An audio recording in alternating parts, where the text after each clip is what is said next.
Hello and welcome to the 100th episode of the Poetry Exchange.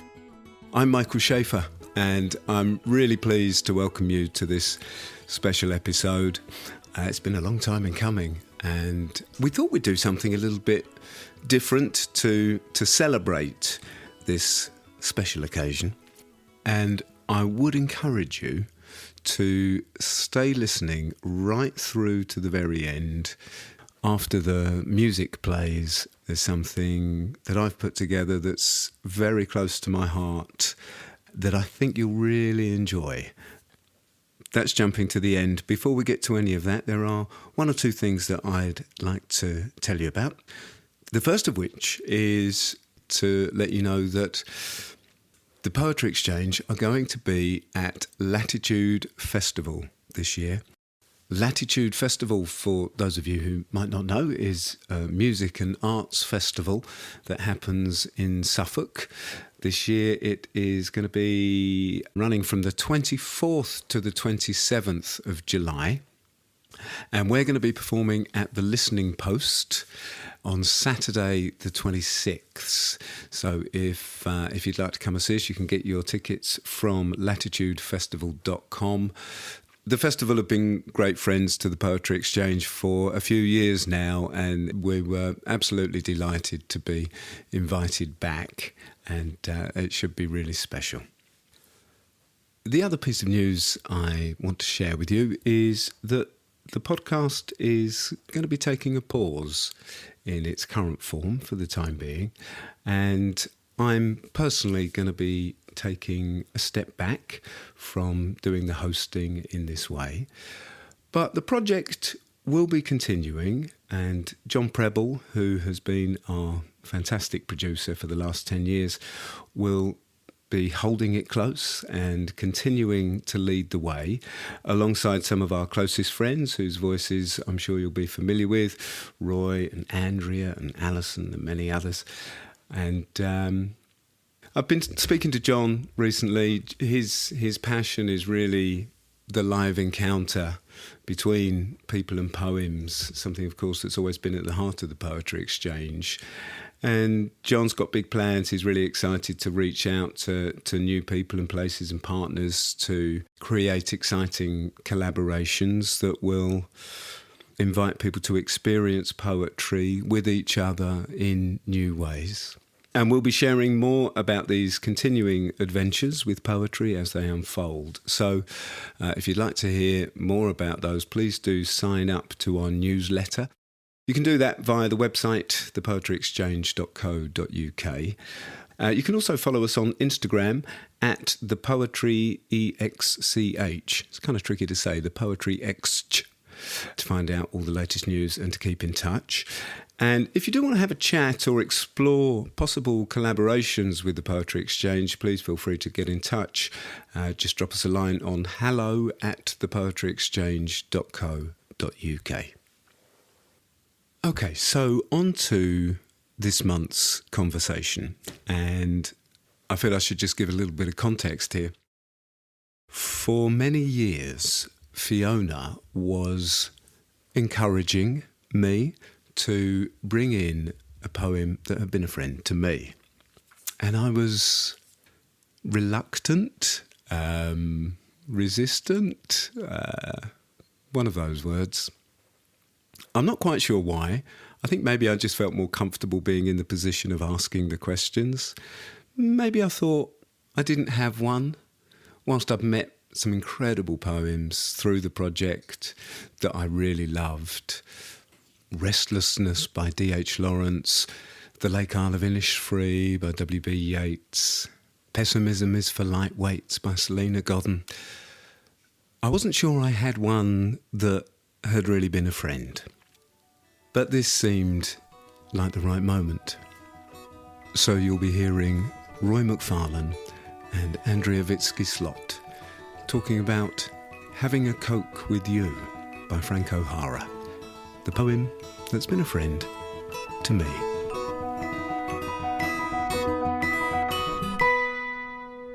Love to hear. Yes, I'd love to hear Michael read it. Yeah, I was thinking the same thing. Michael, would you read it for us? Having a Coke with you is even more fun than going to San Sebastian, Irun, Hendaye, Biarritz, Bayonne, or being sick to my stomach on the Travesera de Gracia in Barcelona. Partly because in your orange shirt you look like a better, happier Saint Sebastian. Partly because of my love for you. Partly because of your love for yoghurt. Partly because of the fluorescent orange tulips around the birches. Partly because of the secrecy our smiles take on before people and statuary. It is hard to believe when I'm with you that there can be anything as still, as solemn, as unpleasantly definitive as statuary when right in front of it, in the warm New York 4 o'clock light, we are drifting back and forth between each other like a tree breathing through its spectacles. And the portrait show seems to have no faces in it at all, just paint. You suddenly wonder why in the world anyone ever did them. I look at you, and I would rather look at you than all the portraits in the world. Except possibly for the Polish rider occasionally. And anyway, it's in the Frick, which, thank heavens, you haven't gone to yet, so we can go together for the first time. And the fact that you move so beautifully more or less takes care of futurism. Just as at home, I never think of the nude descending a staircase, or at a rehearsal a single drawing of Leonardo or Michelangelo that used to wow me. And what good does all the research of the Impressionists do them when they never got the right person to stand near the tree when the sun sank? Or, for that matter, Marino Marini when he didn't pick the rider as carefully as the horse? It seems they were all cheated of some marvellous experience, which is not going to go wasted on me, which is why I'm telling you about it.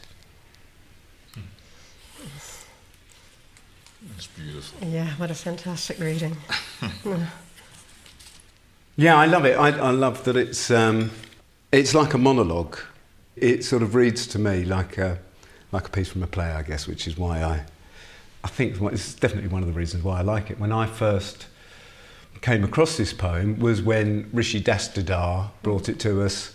There was me and Fee at King's Place. I can't remember what year it was, but it was quite early on.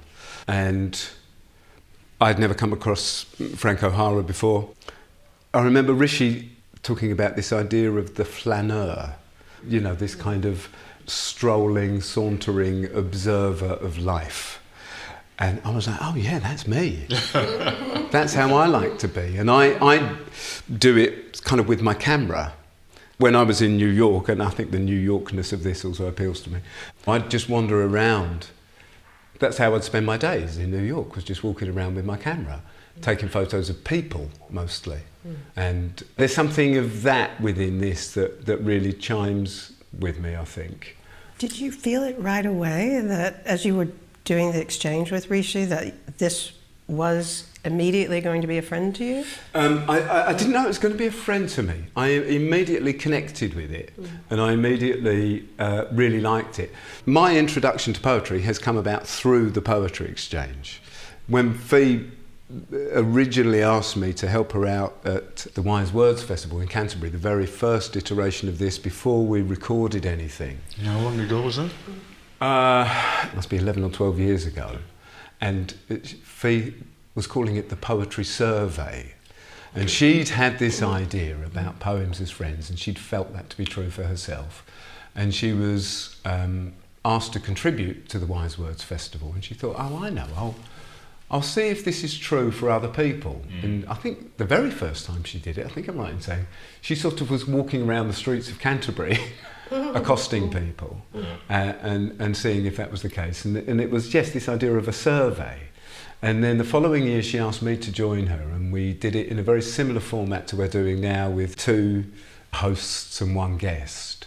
And I remember we had the most incredible conversations with people, but no one else was getting the benefit of them. It was kind of wonderful for the 3 of us, but it wasn't travelling beyond that. And I can remember at the train station on the way home we were talking about how we might do that, if it's about inviting an audience to observe these conversations. And I'd sort of got into podcasts the sort of first wave of podcasts, especially the Arsenal podcast, there's a really brilliant Arsenal podcast that really kind of captured me. So I'd suggested that to Fee. It's like, do you know about podcasts, Fee? And then we tried that the following year, recording people. So you think it was around that same time? It must have been a few years in, maybe 2 or 3 years into the project that we did it. I sort of, felt that I didn't really know anything about poetry, but that what I was interested in was the conversations with people. It seemed that people ended up kind of talking about themselves through the poem.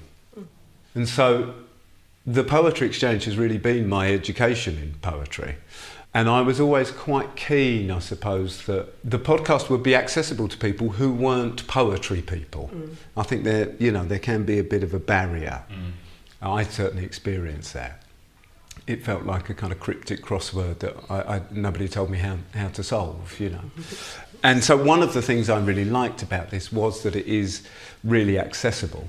It takes you on a journey, isn't it? Yeah. And I love that, it's like almost in 2 or 3 parts kind of thing. So we've got the individual, I'm having a Coke with you. Even that title is incredible, isn't it? Having a Coke, something as simple. And I think you're talking about being accessible. The simplicity, I'm just having a Coke with you. No, you're absolutely right. And this is another thing I think that I'm drawn to the minutiae of life. And the idea that it kind of doesn't matter where you are or what you're doing, it's about who you're with. And I'm sure, we've all had the most incredible experiences with somebody in the most mundane of situations. I mean, in the same way as I'm not sort of drawn to Greek theatre, in terms of my theatrical taste and the work that I've often been drawn to do.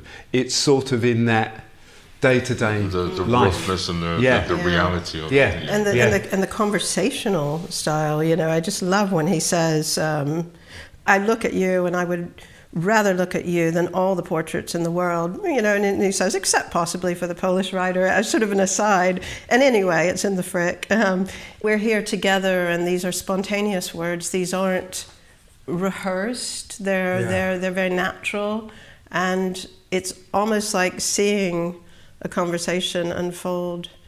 But what's so interesting are these big places so it's having a Coke with you, and then it starts with these big places in the world. That's sort of thing that wows you. But it's even more fun than all of those places kind of thing. And it does sort of tumble out. There's no punctuation. It's kind of coming to him in the moment, But what's interesting when you get to the second part, from the little memory I have of Frank Kurohara, he was a art critic and he loved to visit galleries. So this thing that he knew, that he would have seen 1,000 paintings and been in hundreds of galleries, even all of that wonder still doesn't compare to having a Coke with you. And he names all these beautiful paintings, which I want to go and have a look. Yes, I actually looked up a couple on the bus on the way. I thought, oh yes, I need to see the Polish writer. But how amazing that all of these things does not compare to having a Coke with you. Yeah, I've been to San Sebastian and Biarritz. They're the two that I know from there. And, it's stuff like, partly because of my love for you, partly because of your love for yoghurt. I think it's... It just slips out. And it's those sort of weird little things that we love about the people in our lives. And I think here, it's a romantic situation. For me, I don't necessarily relate to it in that way specifically, but kind of about our love for friends. And Fiona is a part of this for me. And in a way, this almost represents my relationship with both the Poetry Exchange and with Fiona. That's very much in this for me. So I'm curious though, because you said that this wasn't a friend for you initially, it later on became a friend. What was the moment that you think it became a friend for you? Well, I really love reading it. And I've read it at a few events that we've done as the Poetry Exchange. And then I can't remember exactly when it was, but Fiona wrote a poem for me in the style of after Frank O'Hara, Okay. as they say, That's lovely. which I've brought with me. Oh, good. Please, let's Do you hear want me it. to read it? I'm going Of to course, read it. you've got Yeah. to read it, yeah. So, this is reading poems with you for Michael after Frank O'Hara. Reading poems with you is even more fun than going to New York, Mexico, Fire Island, Cuba or Toronto, or being sick to my stomach on Ocean Avenue in Santa Monica. Partly because in your navy shirt you look like a better, happier Bob Dylan. Partly because of my love for you. Partly because of your love for oat milk. Partly because of the crackle in the air just before or after each syllable you utter. Partly because of the secrecy our smiles take on before microphones and behind pages.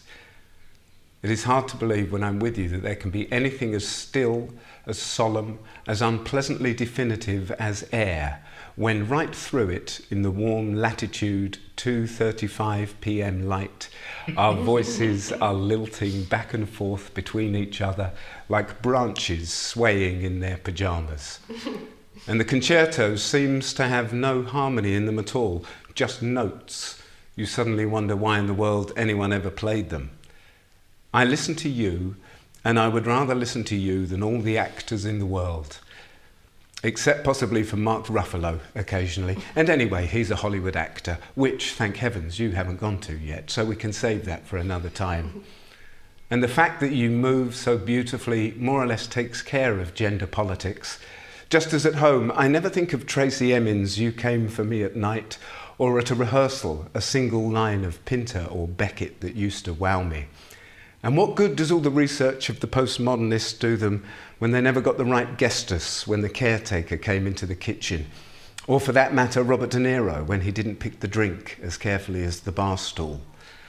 It seems they were all cheated of some marvellous listening, which is not going to go wasted on me, which is why I'm writing this poem about it. Oh, wow.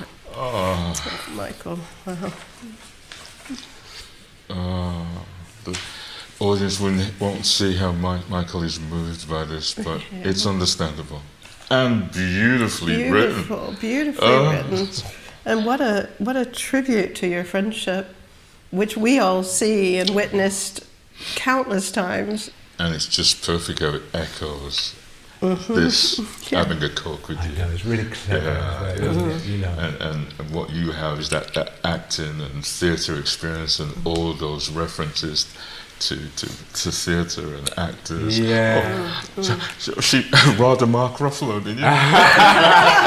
Yeah, the one exception. The Bob Dylan references, because you know I did the Bob Dylan show, Girl from the North Country, and there's a reference to Pinter, and the caretaker is a Pinter play, and you know Fee and I had this love for Pinter that we shared, and I love that she's included latitude and stuff like that. And she's also done this.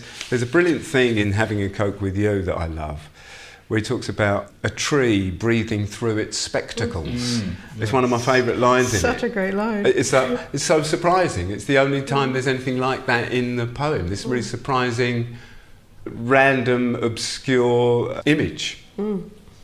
And That sort of takes you away from the streets of New York. Yeah. And Fee echoes it with the branches swaying in their pyjamas. But I think it's so great, and so there's lots of very specific things in there. I remember when she gave it to me, I was so moved by it. Nobody had ever written a poem for me. Yeah, and it's such a beautiful poem, and so clever too in the way that it reproduces so much of your history too, in such subtle ways that again only you would know necessarily. Yeah, and the fact that she's taken however long to sit down and craft that with all those very specific references and sort of kind of in-jokes almost a little bit. I was sort of overwhelmed by that at the time, and then of course since her passing I suddenly remembered it, and I thought, I don't know what I've done with it. I've lost it. I was like, fuck. And then I was like, just be calm, just think carefully, don't go running round. And I went, I think I might know. And I went straight to it. I was like, oh, thank God, I've got it. Was it in a collection of poetry? I just feel like it was in a book. It was in a folder that I keep, but my record keeping's probably not all that great, of when people bring us poems on sheets of paper for exchanges over the years. I put it in there, but it's because we hadn't done these in-person ones for so long. So it was like, oh yeah, that I found it, yeah. But the other thing she echoes in there is the ending, which I think is so important. So after talking about all these painters and all these paintings, it seems that we're all cheated of some marvelous experience, which is not going to go wasted on me, which is why I'm telling you about it. And the reason I bring that up is this: we don't take the opportunity to tell each other how wonderful, or how much we're in love with you, or how much we appreciate you. And I think she echoes how much she's appreciated this journey with you, how much she loves you, just like Frank O'Hara is saying. It's almost like, and I'm saying that to all that are listening, about take the opportunity and tell the person about it. Does that make sense? That's exactly right, Roy. It's exactly how I read both these poems. Yeah. It's beautifully That's said, exactly right. Roy. Yeah. I love that. Yeah. I know I'm circling back to the same question, and it sort of relates to the poem. Did the Frank O'Hara poem become a friend to you after Fiona's rendition of the I poem? think it was because I found that reading it, I felt really confident in reading it. I felt like you do sometimes with a piece of text. You know, when I get auditions come through, there are some I kind of go, yeah, I know how I want to do this, or I kind of get it on some level. And so I felt that with the Frank O'Hara. And so yes, it had become a friend to me, and I love New York and all the rest of it. It was one of those that felt like it sees me, you know, and I see myself in it, I guess. And that's a lovely way to put it. It sees you. Yeah. The other word that she uses, which relates to all of this, is instead of statuary, she's using the word listening. Because a good friend listens as well as speaks. And there's a sort of to and froing, you know, between the two of you in Fiona's poem, and certainly between Frank O'Hara and his companion. But the listening just seems to be key there. And so not only speaking one's feelings and about one's friend to the friend, but also listening, really listening, which is something Fiona did so incredibly well. And the whole poetry exchange is about listening. Yeah, absolutely. Yeah. We kind of had this idea of trying to create a space, a quiet space, he says, hearing the banging in the background. But sort of that's life, isn't it? Happening, sort of creating a quiet space for people to maybe take some time out of their day and listen, you know. And so, yeah, there's a listening and there's a kind of a deeper listening that you're invited to. And so, yeah, the thank you, you know, at the end we always say, thank you for listening, is kind of has always had both of those. Thanks for listening, and also thank you for listening. You know, there is a relationship, of course, that actors have with text and with the written word and bringing that to life and trying to get inside it and understand it in that way. And the thing I'm about to do, London Road, which is a remounting of a production that we did 12 or 13 years ago at the National, is verbatim. So we're listening to the real people speak. The writer has gone round and done these interviews with people, and then she's edited those down into a form, and we listen and we try and reproduce not just what they've said, but exactly how they've said it, all the ums and ers and stutters, and it's really kind of forensic detail. We don't have a written script. We learn it through just endless repetition of hearing it, and then try and reproduce it as faithfully as we can. You kind of get inside a person through their voice. And it had always struck me that this idea of listening that we were talking about, and text, London Road is kind of like a meeting point for those things, and the podcast seemed to be a kind of perfect extension of, if you like, my listening skills and a relationship with text as well.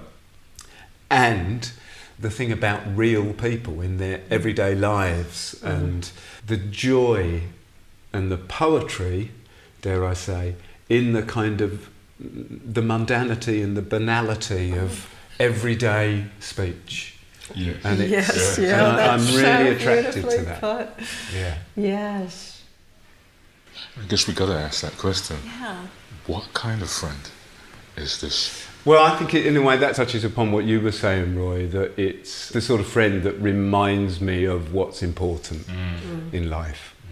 And I think for me that is about the importance of friendship and of love and telling people that we love them, you know. Yeah.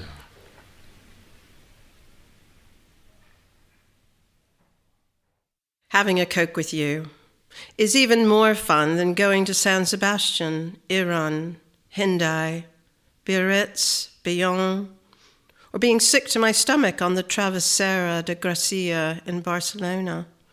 Partly because in your orange shirt you look like a better, happier Saint Sebastian.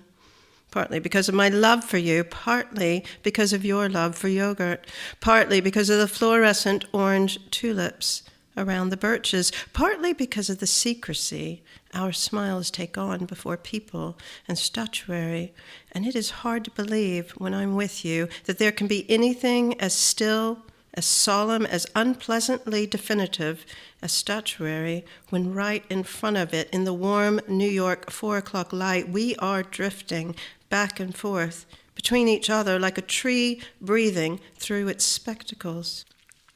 And the portrait show seems to have no faces in it at all, just paint. You suddenly wonder why in the world anyone ever did them. I look at you, and I would rather look at you than all the portraits in the world, except possibly for the Polish writer, occasionally, and anyway, it's in the Frick, which thank heavens you haven't gone to yet, so we can go together for the first time. And the fact that you move so beautifully more or less takes care of futurism. Just as at home, I never think of the nude descending a staircase, or at a rehearsal, a single drawing of Leonardo or Michelangelo that used to wow me. And what good does all the research of the Impressionists do them when they never got the right person to stand near the tree when the sun sank, or for that matter, Marino Marini when he didn't pick the rider as carefully as the horse? It seems they were all cheated of some marvelous experience, which is not going to go wasted on me, which is why I'm telling you about it.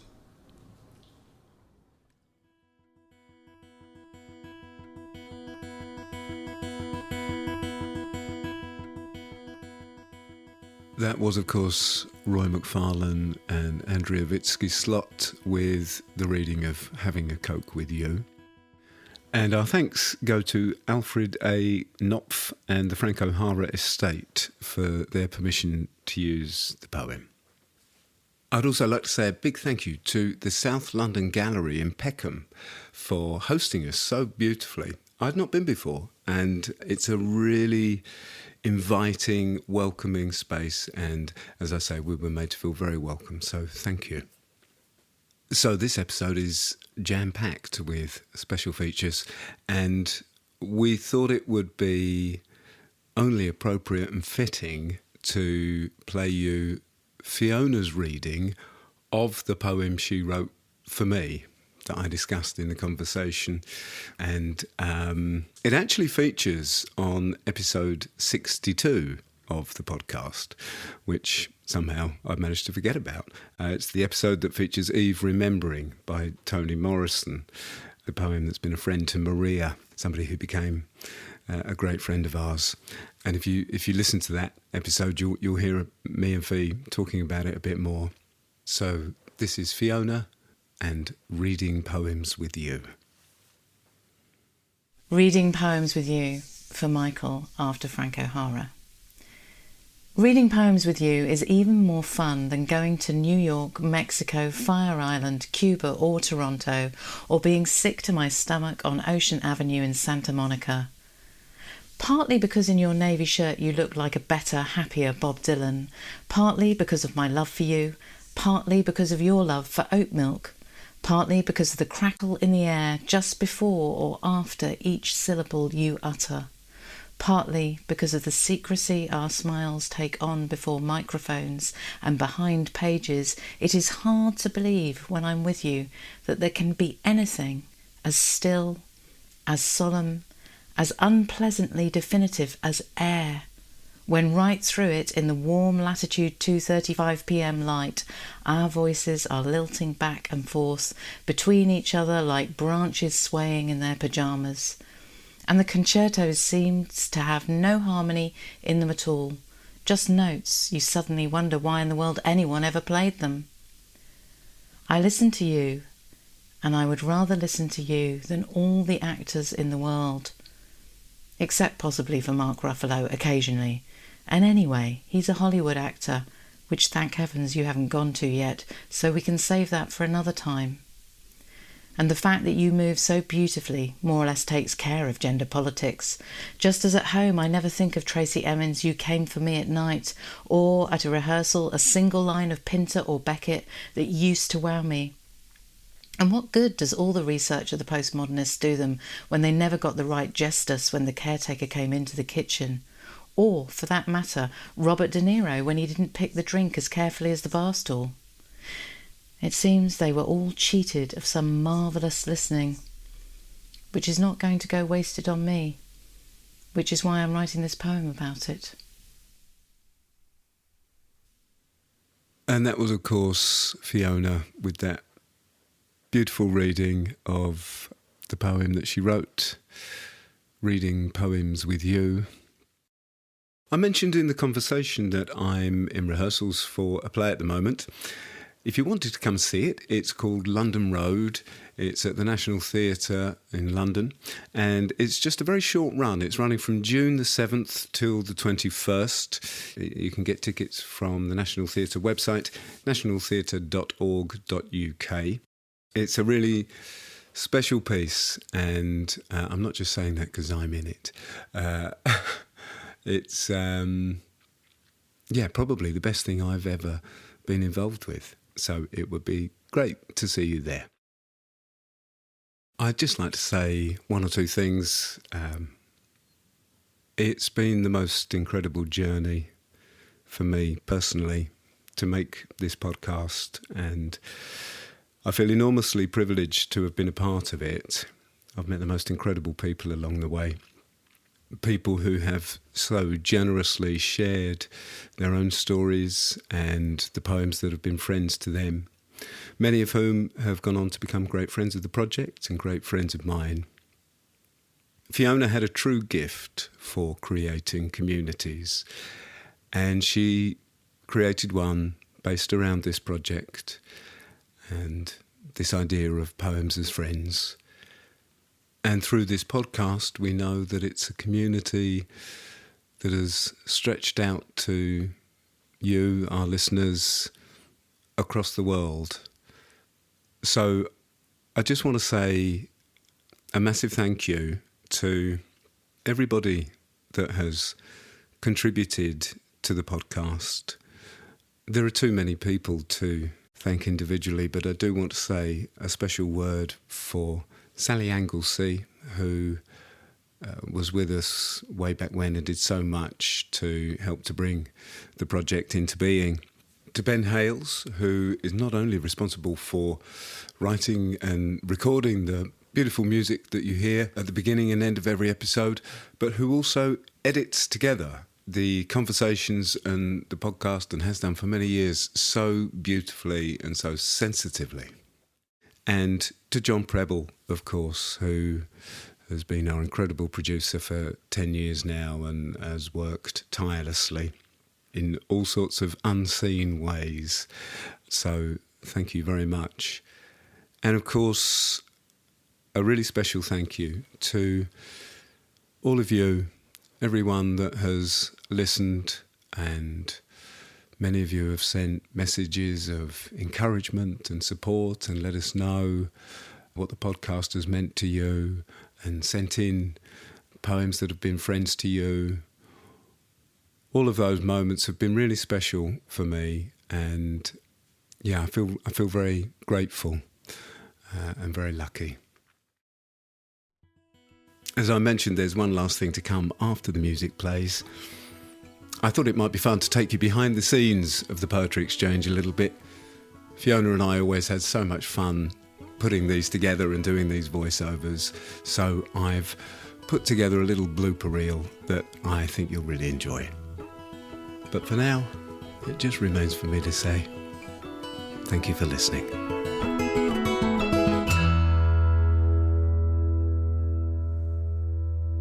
Hello and welcome to the Poetry Exchange. Who are you?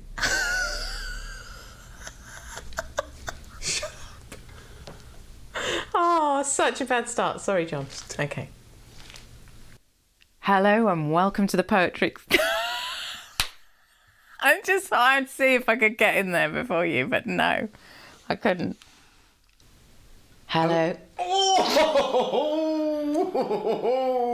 Did you do that deliberately? Were you watching me to do it deliberately? I'm not that good. Ooh, little squeaky noise, I can make that. Okay, sorry, everybody. John, I mean, you are everybody to me right now in this moment. Okay.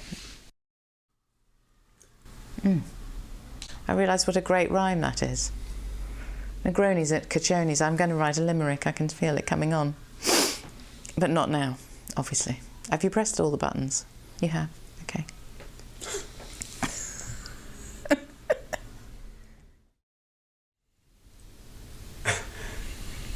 And you're going to hear them talking about I can hear you.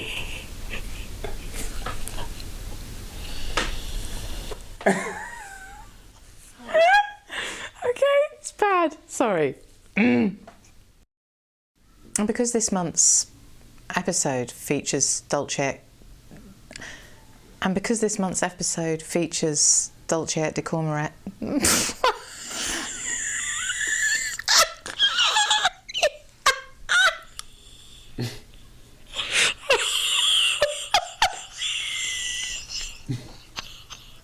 Oh no, I knew that was going to happen. Okay. Look at you. You just did you just lick your finger and turn a page? Yeah, like that. It's like a sort of archivist or somebody with ledgers in a Dickens. Yeah. So you'll be listening to myself and Fiona talking about The Force That Through the Green Fuse Drives the Flower by Dylan Thomas, a poem that's been a friend to Angela. Why were you laughing at me? Why were you laughing at me? What did I say? You got it really right, and I thought for a minute you got it wrong, but it was my bad, and then I was laughing at myself. I'm going to do it again, Rhiannon, just in case it's hard to edit Fiona's laughing. No, I was not audibly laughing. You were audibly I heard it. I've got such a pain in my hair. My hair's all wrong this morning, Michael. Oh, Caught up in my headphones. It's giving me a headache. It's very painful. Hair. The pulling of hair. There's children. It's giving me a memory of it. Girls used to be terrible. Pulling hair in assembly. See, it wasn't all joy, that childhood time. He's a liar, that Dylan Thomas. Oh, well, He's a bald-faced liar. I hope you've enjoyed this episode, and if you have, do subscribe. We'll be back next month with another conversation about a poem that's been a friend to someone. Can't stop talking! I was doing so well. You were so good! Anyway, I was so Try good. again. Okay. Or until the next time, or... Right, okay. But then I can't do until the next time. Thank you for listening. That's weird. Why not? I don't know. Okay.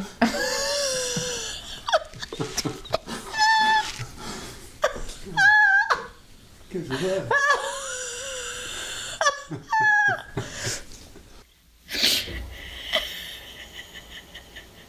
I did all the wrong things, in fact. You should just sack me. Oh, it's very good. His laughter is so good at the moment.